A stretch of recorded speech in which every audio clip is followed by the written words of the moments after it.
وہ شاعر جو خود سڑکوں پر مر گیا لیکن اس کی غزلیں آج بھی زندہ ہیں۔ ایک دن دہلی کی ایک گلی میں ریڈیو کی دکان پر غزل بج رہی تھی۔ اس غزل کے کچھ الفاظ یوں تھے: چراغ دور جلاؤ، بڑا اندھیرا ہے۔ ایک فقیر سا شخص بکھرے بال، پھٹے پرانے کپڑے، آنکھوں میں اداسی کی تہیں بے حسی سے سن رہا تھا۔ غزل ختم ہوئی تو اس نے آنکھیں بند کی، ہنسا اور کہا، واہ رے ساگر، تو جیت گیا۔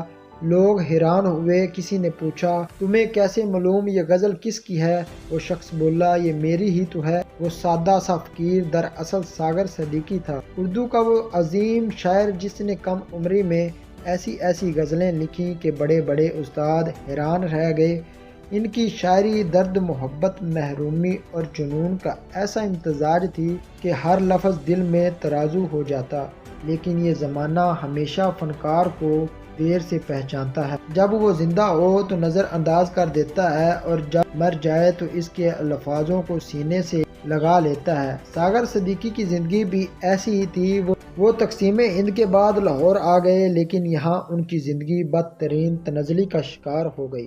مالی مشکلات، دوستیوں میں دھوکہ اور وقت کی بے رحمیاں سب نے مل کر ساگر کو توڑ ڈالا۔ وہ نشے میں پناہ ڈھونڈتے رہے اور رفتہ رفتہ گلیوں کے فقیر بن گئے۔ جہاں ان کی غزلیں ریڈیو پر گائی جا رہی تھیں، وہاں خود ساگر لاہور کے فٹ پاتھوں پر ٹھوکریں کھا رہے تھے۔ ان کے لفظ زندہ تھے مگر جسم زندگی ہار رہا تھا۔ 19 جولائی 1974 کو لاہور کی کسی گلی میں ایک بے نام لاش ملی۔ وہ لاش ساگر صدیقی کی تھی، خون تھوکتا ہوا، بھوکا پیاسا، دنیا کی بے وفائیوں کا مارا شاعر، جسے اس دنیا نے جیتے جی نہ پہچانا۔ لیکن آج وہی ساگر صدیقی لاکھوں دلوں میں زندہ ہے۔ ان کی شاعری آج بھی مشاعروں میں گونجتی ہے، دلوں کو چیرتی ہے اور یاد دلاتی ہے، ساقیا تیرے بادہ خانے میں، ساقیا تیرے بادہ خانے میں نام ساگر ہے، میں کو ترسے۔ یہ کہانی صرف ایک شاعر کی نہیں، ہر اس فنکار کی ہے جو اپنی زندگی میں وقت اور دنیا کی ناقدری کا شکار ہوا مگر اپنے فن سے امر ہو گیا۔